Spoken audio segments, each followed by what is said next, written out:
Oke, thank you, Oki. Halo semuanya, hari ini saya akan menjelaskan tentang stance classification towards political figures. Ini tuh dari paper yang pernah aku buat pas lagi jalanin studi.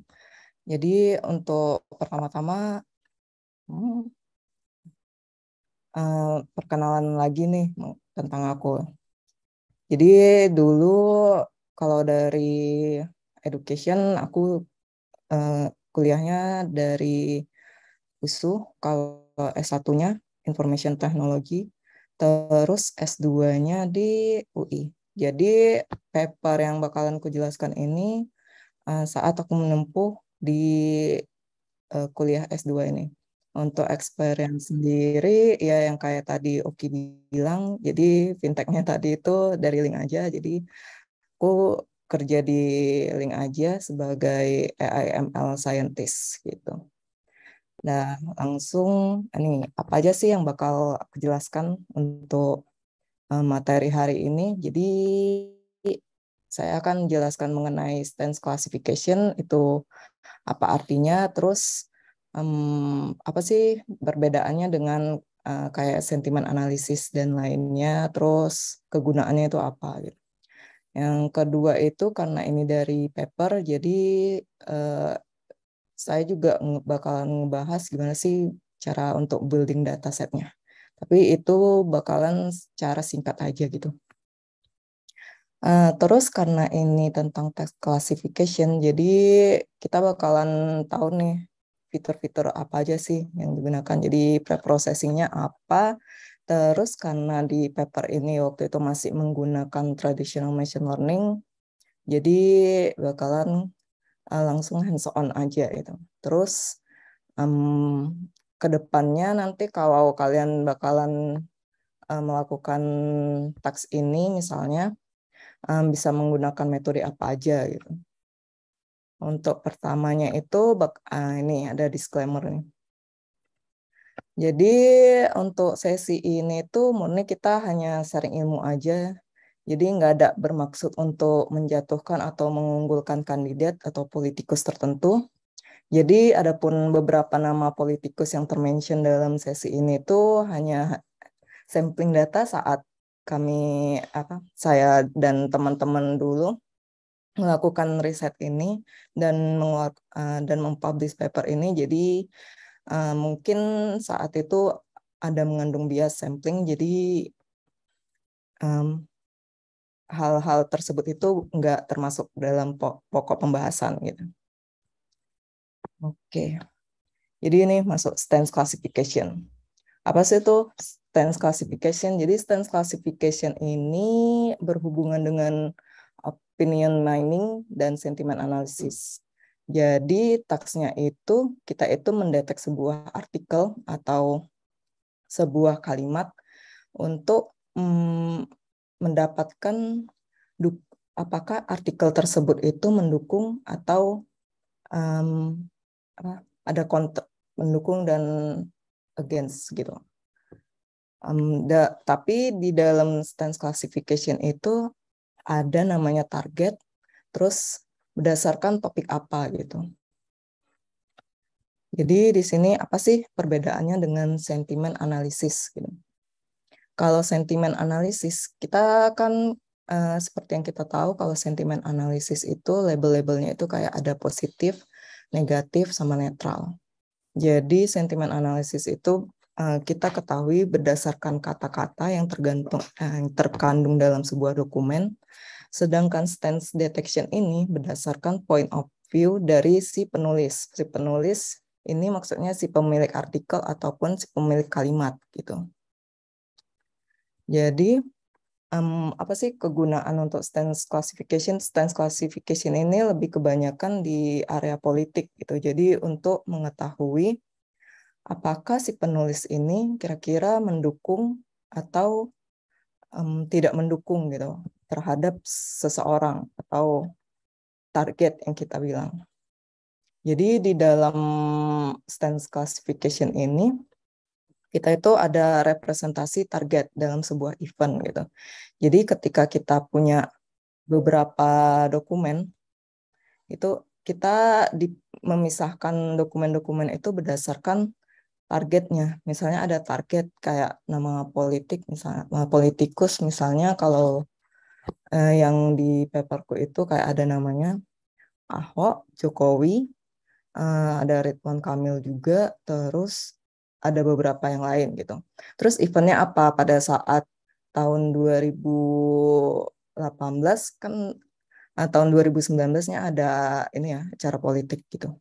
Jadi um, eventnya itu terhadap misalnya kayak pemilihan kepala daerah atau pemilihan presiden gitu. Terus ada dokumen-dokumennya itu yang bakalan kita lakukan klasifikasi. Terus labelnya ini sebenarnya itu stance classification itu kemungkinan ada 3, yaitu mendukung, tidak mendukung, sama netral gitu. Tapi yang saya pakai saat itu hanya mendukung atau tidak mendukung gitu. Oke, lanjut ya. Gimana sih pada saat pembuatan paper ini saya melakukan gimana cara membangun korpusnya atau datasetnya. Jadi saat itu kita nih memilih ada sekitar 5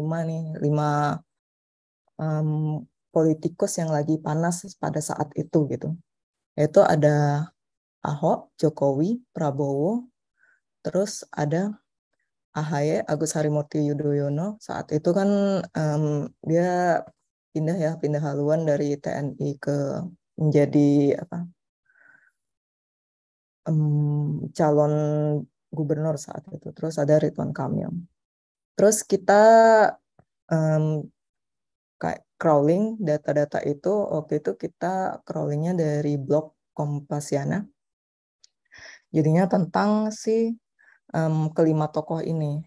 Terus karena kita ada eventnya, jadi kita coba pisah-pisahkan berdasarkan apakah ini relevan mengenai target kita atau tidak gitu. Terus setelah kita kumpulkan data-data tersebut, nah pada saat itu kita harus perlu anotator. Saat itu kalau kita melakukan building set untuk data set, kita itu butuh paling tidak ada 3 orang gitu untuk mendapatkan um, labelnya. Dan caranya itu waktu itu kita majority voting. Jadi kalau misalnya ada yang beda nih, kan ada 2 label ya. Misalnya yang satu menyatakan kalau dokumen ini against, sedangkan 2 yang lainnya itu uh, for, mendukung. Jadi artikel ini bakalan kita labelkan sebagai mendukung gitu. Terus kita cek lagi sih data-data itu, karena kan kalau dalam membuat model klasifikasi itu data itu, kalau di industri itu yang paling penting itu sebenarnya data gitu. Karena kalau datanya banyak noise, modelnya juga nggak bakal bisa bagus gitu hasilnya. Terus contohnya nih, targetnya itu saat itu ada Ridwan Kamil, terus eventnya itu pemilihan gubernur.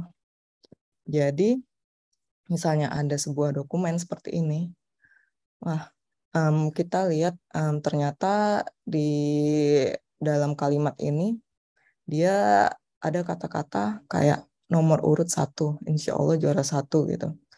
Berarti kan ini udah kelihatan gitu kalau yang dimaksud sama penulisnya atau yang menulis artikel itu, dia sangat mendukung Pak Ridwan Kamil itu menjadi gubernur pada saat tahun 2018 itu gitu. Terus untuk contoh selanjutnya itu targetnya itu ada Agus Harimurti Yudhoyono untuk event waktu itu lagi panas-panasnya dia bakalan dicalonkan sebagai salah satu calon untuk pemilihan presiden tuh.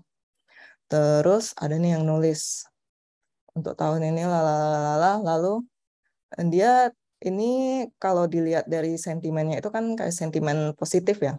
Tapi pada kenyataannya kalau dilihat kan ini kitab eventnya itu tahun 2019, sedangkan dia itu mendukung untuk tahun 2024. Otomatis kan um, anotator itu kemungkinan bakal berpikir kalau oh artikel ini ternyata tidak mendukung si AAHY itu untuk event pada tahun 2019 gitu.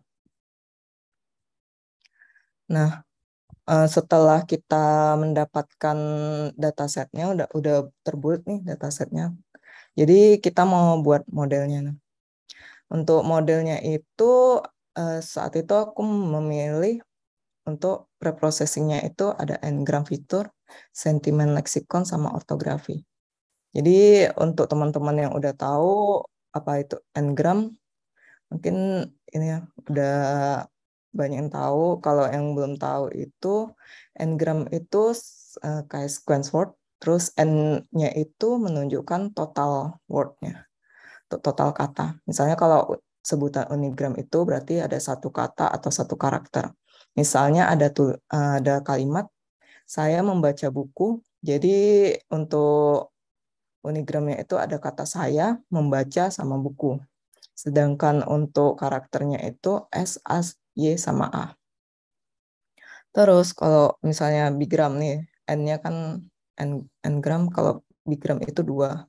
Berarti kalau ada kata ini, berarti dalam satu itu ada saya membaca, terus ada membaca buku. Terus untuk karakternya itu, kalau untuk saya itu SA, AY, sama YA gitu. Nah, gimana sih untuk membentuk mengubah kata-kata itu menjadi inputan ke machine learning kita gitu. Nah, untuk n-gram itu kita ada sebutannya kayak back of words. Jadi yang aku pakai waktu itu unigram langsung. Jadi kayak gini, satu kata satu kata. Jadi ada dalam satu dokumen untuk training itu kita cek dulu kata-kata yang ada dalam seluruh dokumen itu apa aja. Terus misalnya nih kita contohin ada 3 dokumen ya. Terus ternyata ada 11 kata nih semuanya. Jadi di dokumen satu itu ada kata this movie is very scary and long. Jadi dia tertanda satu kata, satu kata, satu kata. Dia ini hitungannya kayak frekuensi. Terus untuk review 2 itu ternyata ada this movie is-nya ada 2, very scary-nya nggak ada kata-katanya. Terus ada kata and, long, tapi nggak ada kata not, terus ada kata slow gitu. Untuk review 3 sama juga ada satu kata this dan seterusnya gitu. Untuk yang kedua itu ada sentimen leksikon. Jadi kita cek nih sentimen dalam sebuah dokumen itu. Jadi kan ada tuh kata-kata yang mengandung sentimen positif atau sentimen negatif gitu. Kalau di sini contohnya itu kalau sentimennya positif kayak big men are very soft. Dia ada yang orangnya itu lembut gitu kan. Tapi ada yang nggak sesuai konteks gitu ya, konteks. Kayak di sini yang lembut itu maksudnya emang apa kayak kain lembut itu kan bukan ini ya sentimennya harusnya nggak positif gitu. Tapi yang dimaksud di sini ada positif gitu. Terus ada kayak is still crazy good, ternyata ini sentimennya itu positif. Padahal gila itu kadang dimaksudkan bisa aja sebagai sentimen negatif gitu. Oh ya, di sini ada pertanyaannya. Anotatornya harus pakai pakar atau tidak? Saat itu aku nganotasinya itu ini sih nggak berdasarkan pakarnya. Jadi ada kayak orang secara umum melihat tulisan itu apakah menurut dia itu mendukung atau tidak mendukung, karena kalau dilihat secara garis besar untuk menganotasi sebuah artikel untuk mendukung itu menurut dia mendukung atau tidak mendukung sepertinya nggak terlalu um, perlu menggunakan pakar gitu. Lanjut, kalau tentang ortografi itu ini sih lebih ke word expression. Di beberapa tulisan tersebut itu ada yang menggunakan huruf kapital sebagai untuk mengekspresikan feelingnya gitu. Kayak ada tulisan di dataset waktu itu kayak gini. Saya benci banget sama kandidat X. Dia sok tahu, tapi dia menyatakan kemarahannya itu menggunakan huruf kapital gitu, atau ada juga yang pakai kayak tanda seru atau tanda tanya tanda seru gitu. Di sini ada pertanyaan lagi nggak? Sampai sini. Tadi udah terjawab ya untuk yang anotator. Oke, Kalau buat teman-teman, berarti kita sesinya santai aja ya kali ini ya. Boleh tanya kapan aja ya. boleh boleh. Baik lewat chat ataupun raise hand untuk bertanya secara langsung. Untuk tadi Kak Heni udah cukup menjawab ya untuk anotatornya ya. Jadi untuk case ini tadi udah dijelaskan ya Kak ini menggunakan istilahnya crowdsource gitu ya. Oke, Iya, terima kasih. oke sama-sama Kak Heni. Oke, Iya. belum ada lagi sepertinya silakan dilanjut Kak ini. Kalau belum ada lagi nih, masuk sesi hands on ya. Ntar ubah ini dulu.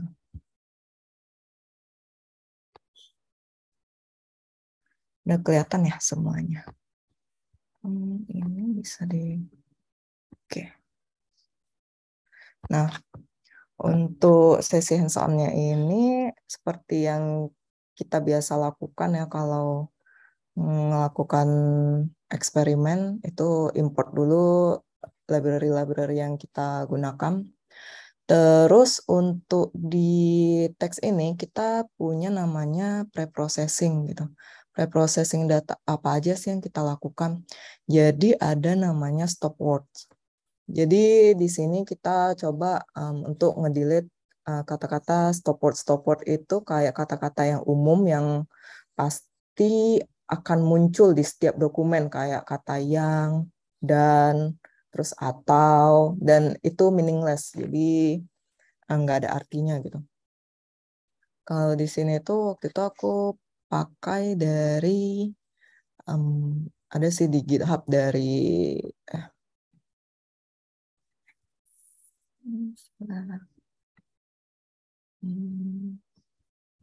udah dari Tala, tesisnya Bu Tala itu sih. Dia kayak gini isinya.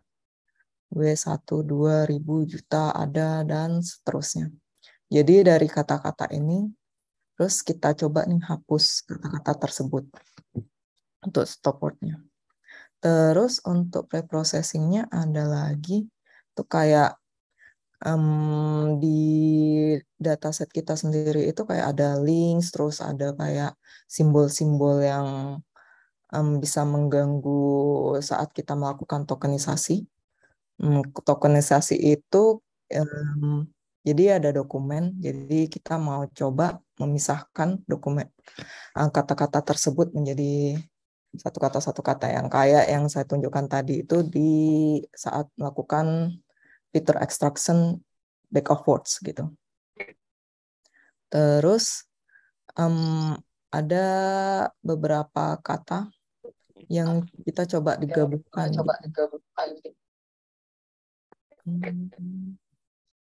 Jadi ada kata tidak, kurang, atau non, jadi kita sambungkan ke kata tersebut, ke kata selanjutnya gitu. Terus setelah itu ini ngeload datasetnya.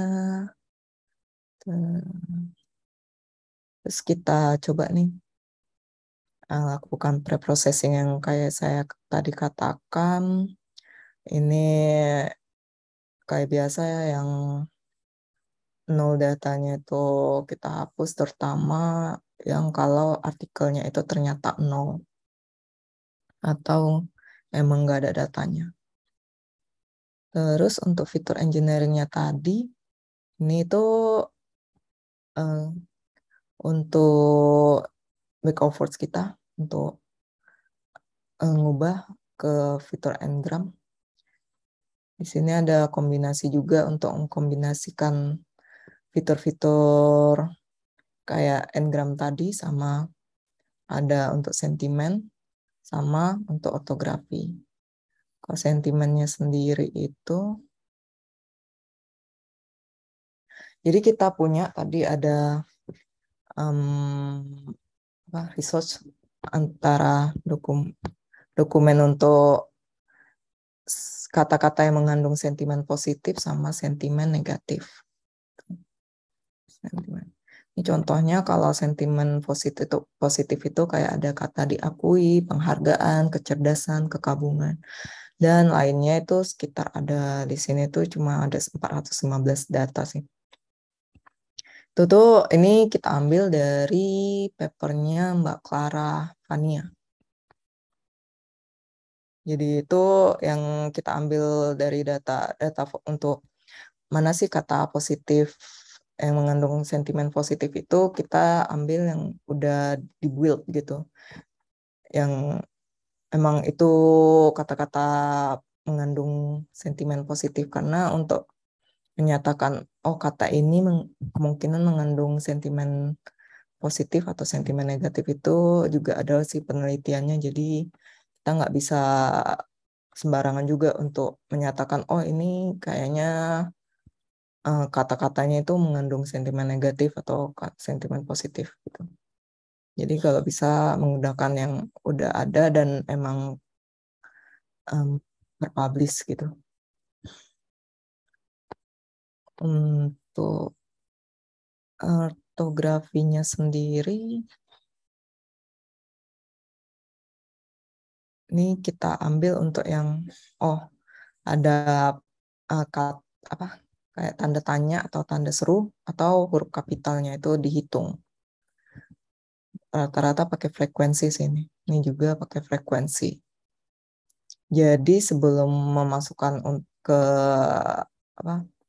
metode tradisional machine learning kita itu ngubah teks tersebut menjadi angka gitu. Intinya gitu. Di sini sampai sini ada pertanyaan? Oke, sampai sini ada pertanyaan, silakan. Kalau misalnya kecepatan atau apa, boleh raise hand aja ya. Atau boleh tanya lewat chat atau raise hand langsung untuk ditanyakan langsung. Oke. Oke, sepertinya belum ada. Silakan dilanjut dulu, Kak Rini. Oke. Kalau di sini itu, tadi itu belum dicoba running ya. Kita running dulu ya. Running datasetnya.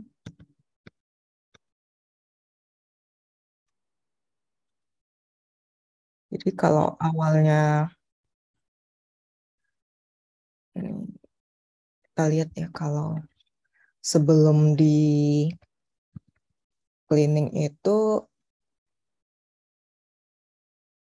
biasanya terlalu banyak ini sih. Ini kayak ada tanda petik. Ini agak-agak mengganggu terus kalau misalnya kita melakukan n-gram gitu, Ahok sama Ahok titik itu bakalan dihitung berbeda gitu. Jadi untuk pemrosesan teks itu, preprocessing itu sangat-sangat penting gitu.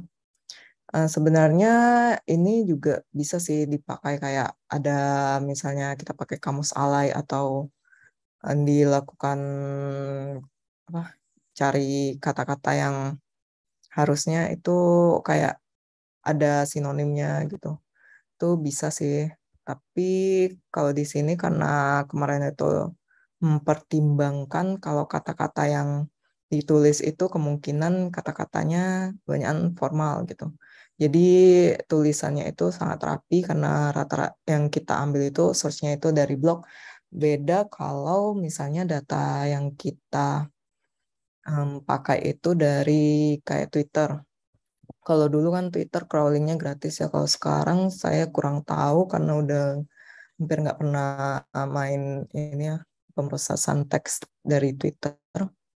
Kalau dari Twitter itu banyak kan data kata-katanya itu agak ini ya, apa kayak singkat-singkat gitu, misalnya kalau tayang jadi YG, dalam jadi DLM, terus belum lagi ada code switching gitu ya. Terus ada kayak kata slang gitu. Karena kemarin itu kita pakai data block, jadi untuk yang ngubah kata non formal jadi formal itu kita skip gitu. Jadi untuk preprocessing itu kita bisa nih apa kita sesuaikan sama data-data yang kita pakai gitu. Kalau ini hanya dari tanda baca aja gitu. Kalau jadi perbandingannya setelah di preprocessing itu harusnya terlihat jadi lebih rapi gitu. Tapi ini itu sih. Kalau pakai apa, counter factorizer harusnya bisa langsung rapih gitu. Jadi yang punctuation yang lengket-lengket gini nggak terlalu ini sih, nggak terlalu jadi masalah pada saat ini gitu. Jadi masuk ke fitur engineering-nya, kita pakai pertama kali itu karena dulu itu pakai satu-satu, kita coba memisahkan untuk target sama ininya against for. Kita ambil satu target dan event karena beda-beda juga ya ininya, topik sama event, target sama eventnya. Jadi kita bisa langsung ambil satu target saat disamain gitu. Jadi ambil yang targetnya. Terus untuk labelnya itu ada dua. Jadi di sini tuh kemarin nggak jadi pakai ini sih. Oh,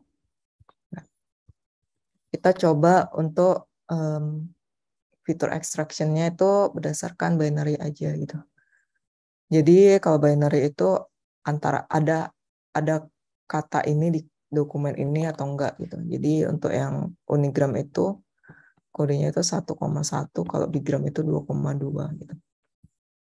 Terus targetnya itu data artikelnya itu yang udah kita bersihkan, yang udah kita cleaning. Terus kita ubah juga untuk targetnya ke one hot encoding. Jadi ini 0 sama 1 ya, karena kita cuma ada dua target. Jadi ada datanya itu kayak ada topiknya, terus ini kalau bisa dilihat hasilnya itu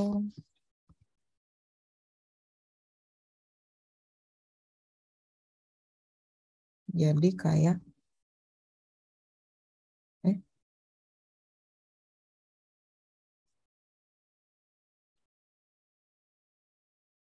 harusnya jadi kayak hanya angka aja sih ini.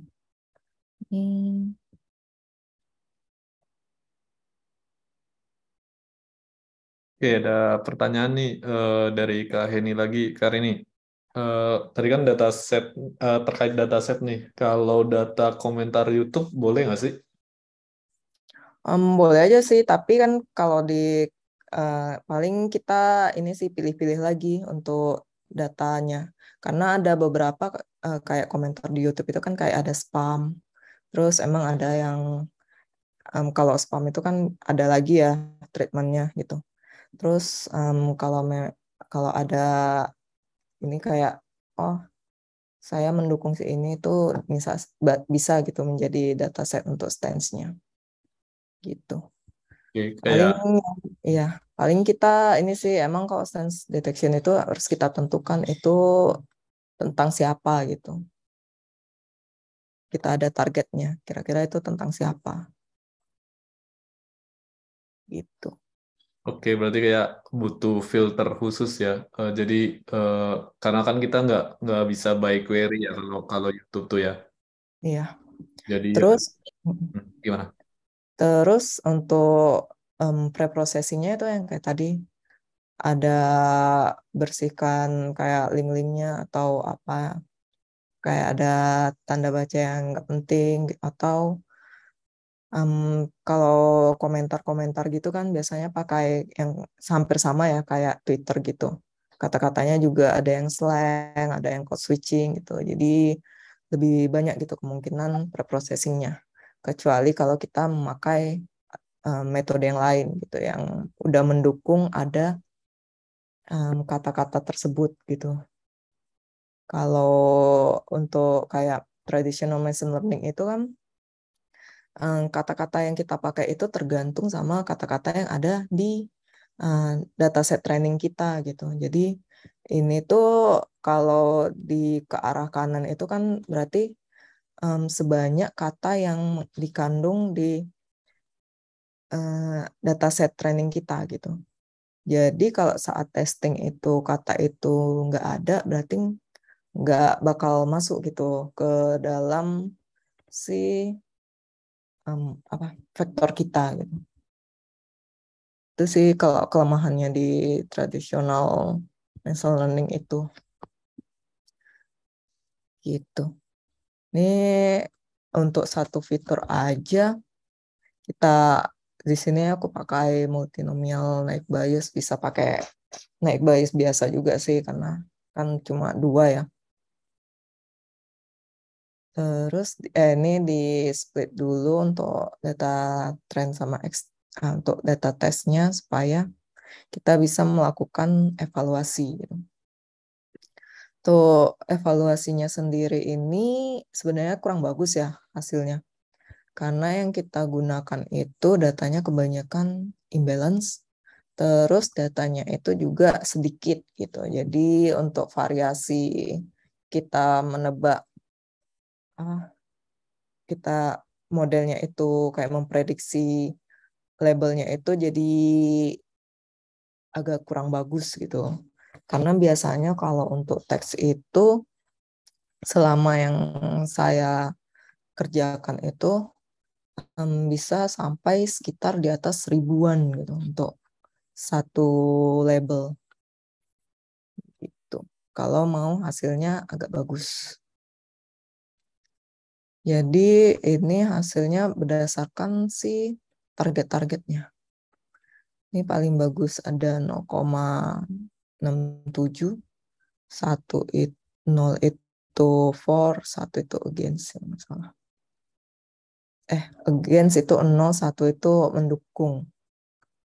Jadi yang mendukung itu kayaknya di Ridwan Kamil itu masih sedikit ya hasil datanya. Terus ada AHY, akurasinya hanya 67% juga, tapi untuk makronya juga nggak terlalu bagus sih. Ada tentang Jokowi ini datanya agak banyak ya, tapi ini hasilnya sedikit. Jadi untuk hasil akurasinya kurang bagus karena datanya sedikit. Ini juga terus Ahok lumayan karena data yang dimiliki Ahok itu agak lumayan banyak. Nggak salah. Coba kita lihat papernya.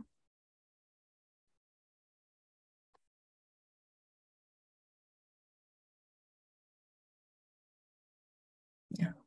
Waktu itu kita dapat data untuk yang menyatakan dukungan itu ada 101, tapi tidak mendukungnya itu ada cuma 54 dari seluruh datanya. Itu emang data si Ahok yang paling banyak gitu. Jadinya hasil prediksinya juga kebanyakan yang targetnya tentang Pak Ahok itu yang lebih bagus akurasinya. Terus untuk kombinasinya sendiri, kalau berdasarkan teori itu dia berarti nambahin ke arah samping gitu. Jadi misalnya kita pakai di sini ada Yang pasti kita pakai itu untuk n-gramnya, terus ada tambahan di sampingnya itu ada beberapa tentang sentimennya, berarti ada 2 kolom lagi. Jadi kalau dilihat dari ininya, vektornya ada manjang lagi nih 2 nambah di sini gitu untuk fiturnya. Kalau orto ini ada 3. Tadi untuk tanda seru, tanda tanya sama huruf kapital. Jadi ada nambah lagi 3 misalnya. Kalau dilihat dari sini tuh, kok aku dari hasil papernya sendiri, itu yang paling bagus itu sekitarnya unigram sih. Kalau untuk kombinasi itu agak kurang bagus. Yang paling bagus itu harusnya sama word to fact. Cuma di sini aku nggak ini sih nampilkan yang word to fact. Karena kalau word to fact itu diambil dari kan word to fact itu word embedding ya. Dia untuk building datanya itu terpisah. Jadi yang kita pakai itu untuk nge-build vektor-vektor perkatanya itu dari dokumen lain. Biasanya itu kita pakai Wikipedia atau data-data produk gitu. Jadi kalau dari hasilnya sendiri, dari papernya sendiri itu paling bagus itu kebanyakan rata-rata n-gram sih. Kalau dari paper-paper lain, kalau untuk melakukan teks klasifikasi, untuk pakai metode traditional machine learning, jadi itu kita pakai ini sih. Yang paling bagus ternyata ada kombinasi pakai beberapa fitur yang pakai SVM, karena SVM juga bagus untuk kalau mau klasifikasikan yang dua label gitu, karena mengandung hyperparameter. Dari sini ada pertanyaan nggak? Oke, silakan ada pertanyaan lagi. Oke, kalau belum ada mungkin saya nih Kak, kalau di sini kan dia levelnya 2 ya, against sama uh, pro ya. Nah, bisa nggak sih kalau kita misal 3 nih, uh, jadi apa namanya, against pro netral. Jadi instead of tadi kan kita sempat nyinggung ya spamnya instead of kita double stage, spamnya difilter dulu, ya udah di kalau kalau kita pakai 3 level, spamnya kita masukin aja tuh as netral kayak gitu. Ya, lebih tepatnya mungkin bukan netral kali ya, Ki. Lebih ke unknown. Nggak diketahui itu Oh, oh kira-kira unknown gitu. against, ya, Hmm. against atau for gitu. Emang iya sih bisa itu. Cuma kalau untuk kita menyatakan itu ada targetnya atau enggak, kayaknya emang agak sulit, jadinya bisa diklasifikasikan ke unknown gitu. Oke.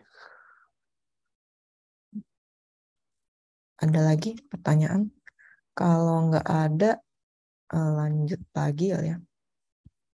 Ada nih Oke. satu. Ya.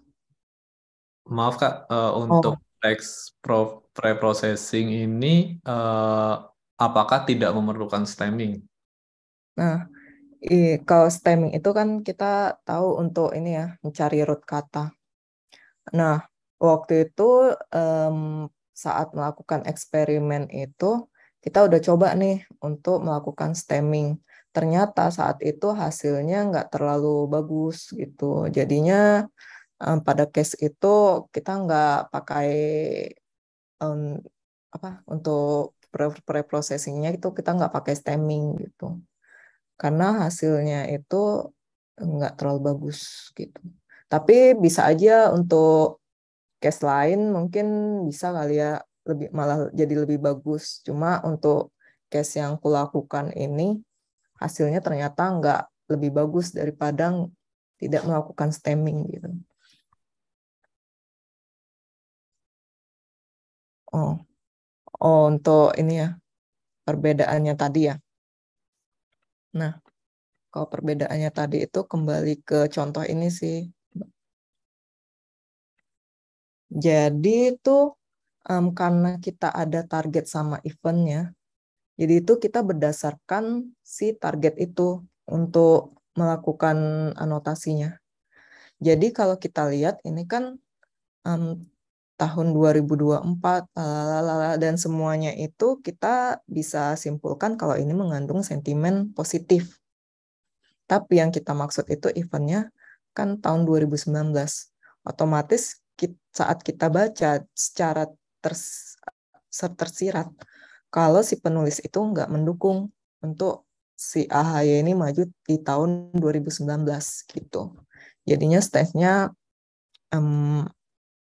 tidak mendukung, karena juga rata-rata kalau kita nggak bisa mengatakan kalau misalnya against itu kebanyakan sentimennya negatif, ternyata nggak juga gitu. Ternyata ada yang punya sentimen positif saat dia tidak mendukung si target itu gitu.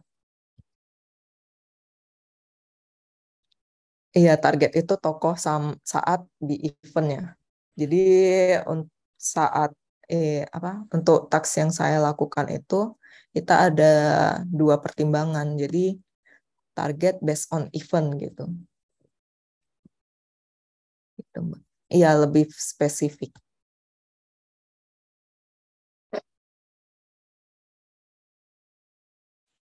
Oke, terima kasih Mbak Heni.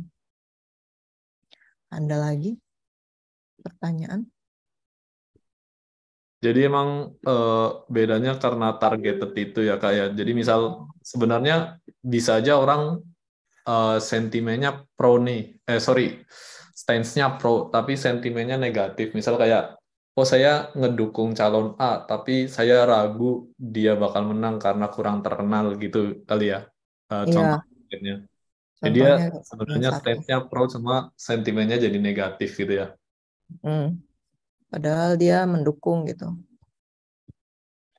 Menarik nih. Ada lagi pertanyaan? Kalau nggak ada,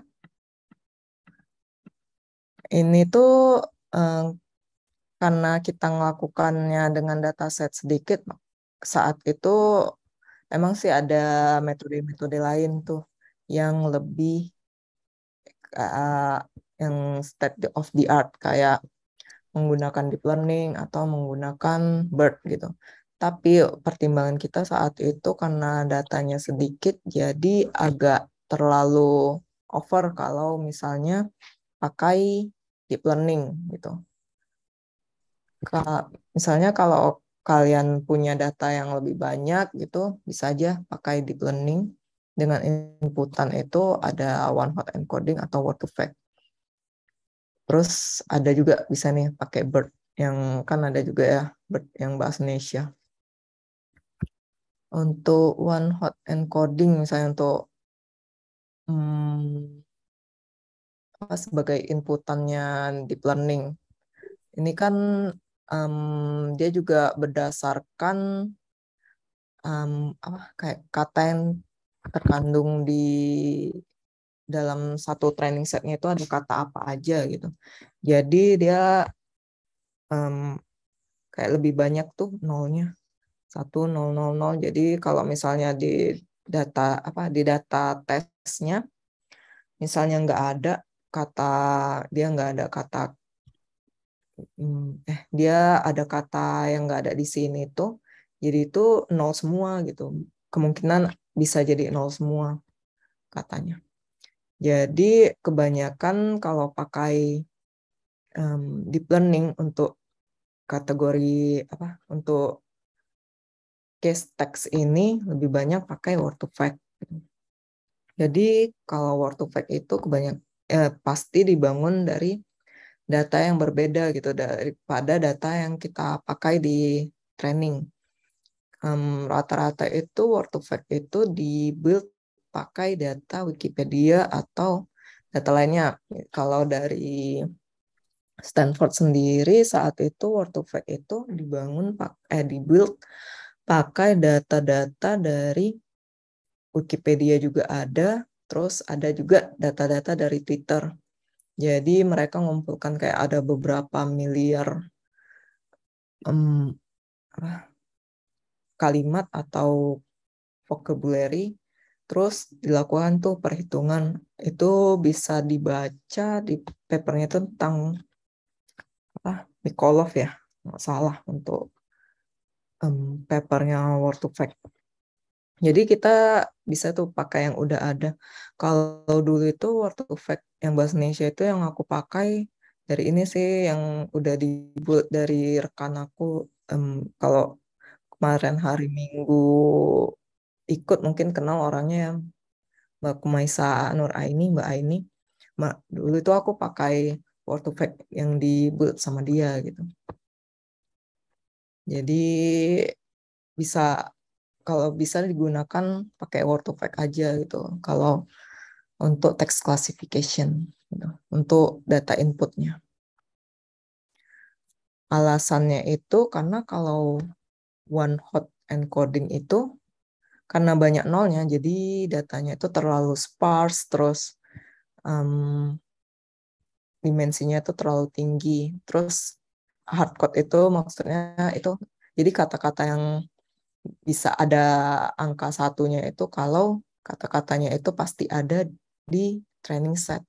Jadi saat ada kata yang ada di data set tapi nggak ada di training set itu bakalan nol semua gitu nilainya.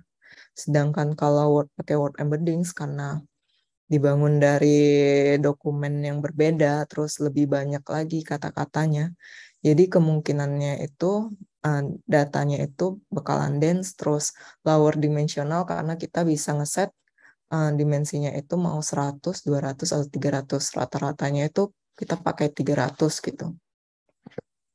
Jadi datanya itu juga belajar tuh dari data, bukan di hardcode. Gitu. Jadi walaupun data kita nggak ada di, misalnya ada kata yang nggak ada di training set, tapi dia kemungkinan punya vektornya itu sampai dimensi 300 itu ada gitu, kemungkinan besarnya.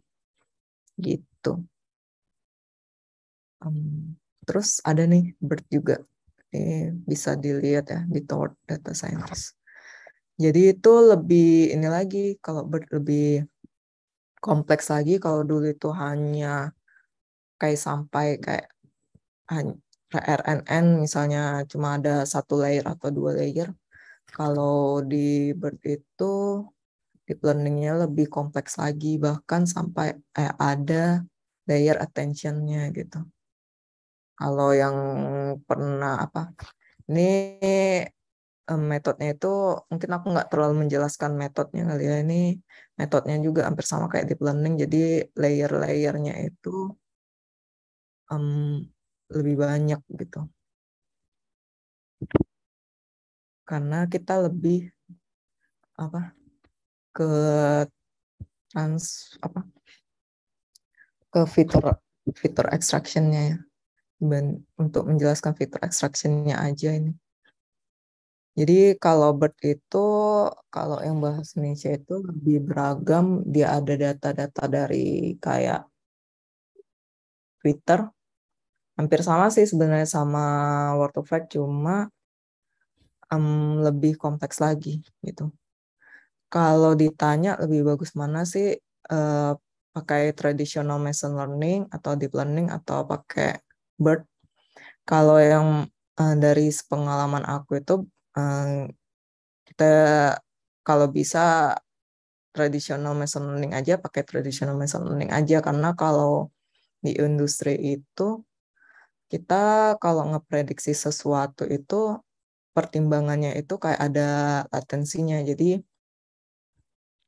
kita berusaha untuk akurasinya bagus, tapi prosesnya itu waktunya itu lebih kecil gitu. Kalau BERT itu prosesnya agak berat, terus modelnya itu yang pernah aku kerjakan itu bisa sampai 2 GB, sedangkan hasil akurasinya itu ternyata hampir sama gitu, sama kayak yang dipakai di traditional machine learning yang pakai walaupun agak ribet gitu untuk melakukan pre-processing datanya gitu. Kalau BERT itu kita bisa aja gitu masukkan seluruh datanya gitu tanpa kita pre-processing, karena kemungkinan ada kata itu besar gitu untuk yang tidak tidak di pre-processing, kayak kata-kata code switching. Atau code switching itu kan yang dalam satu kalimat ada beberapa bahasa ya. Terus kayak kata-kata slang itu kemungkinan ada gitu di data BERT itu.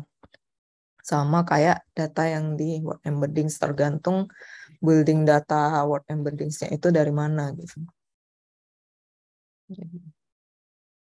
Terus kalau dari latensinya itu kan, kalau pakai traditional machine learning itu juga prediksinya juga lebih cepat gitu.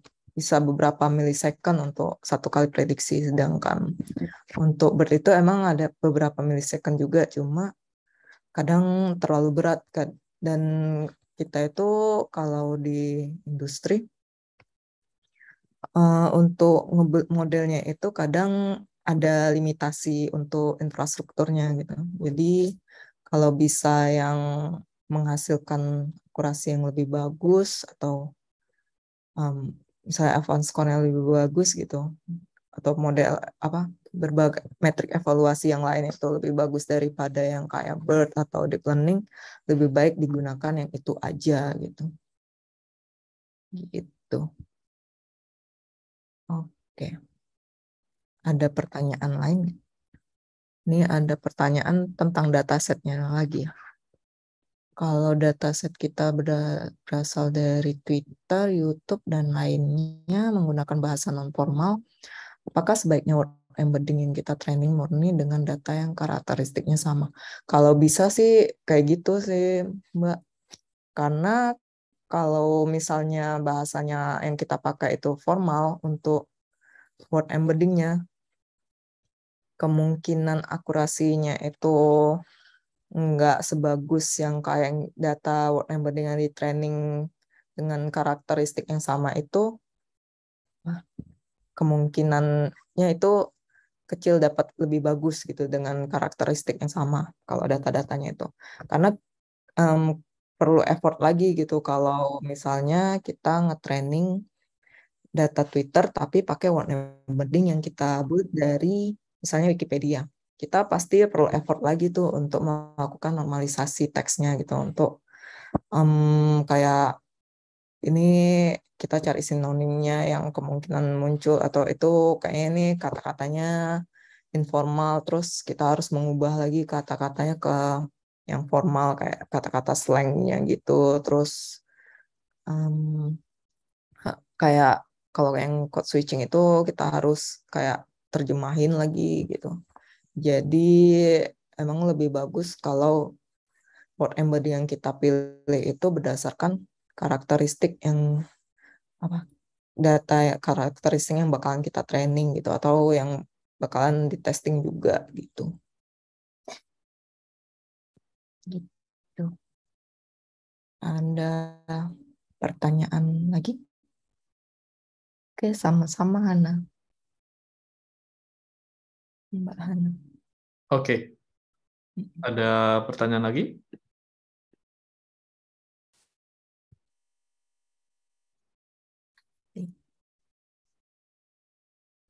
Oke, kalau sudah tidak ada pertanyaan lagi, silakan Karini. Berarti